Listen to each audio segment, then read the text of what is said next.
Hello everyone, my name is Grayson Milbourne and I'm the Security Intelligence Director at Webroot. Welcome to this week's vlog. This week I want to talk to everyone about a very significant attack that took place against a number of major websites.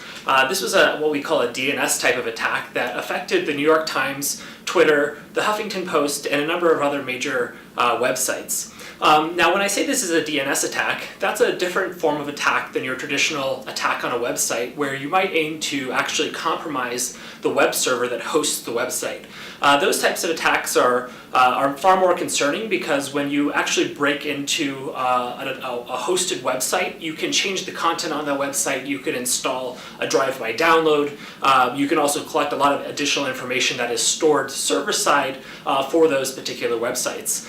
In this case, we actually had a DNS attack, and so first let's discuss what is DNS. DNS stands for Domain Name Resolution, and this is basically a global service that converts Google.com into a string of numbers that represents the IP address of that server. So in these cases, the attacks were performed against, for example, the NewYorkTimes.com, and what the hackers were able to do was to compromise the DNS record for these websites such that they redirected to a different IP address than the normal IP address associated with these sites.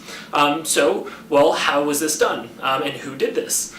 First, the Syrian Electronic Army took responsibility for this attack, and some speculate that this might be in response to the recent gas attacks that the media has been covering to some extent.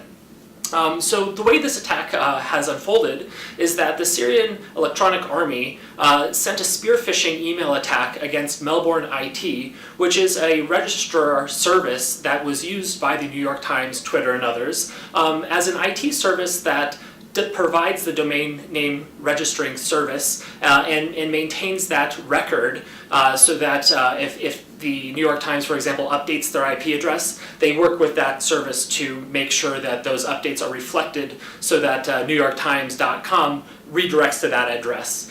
So what happened was one of Melbourne IT's employees was targeted with a very cleverly crafted email, which convinced them to click on a link and ultimately led to their username and password being compromised. Once that information was made available to the Syrian Electronic Army, they were able to log into Melbourne IT's services and change the information for a number of websites, which, like I've mentioned, Twitter, Huffington Post, New York Times, those are the big three that were impacted here.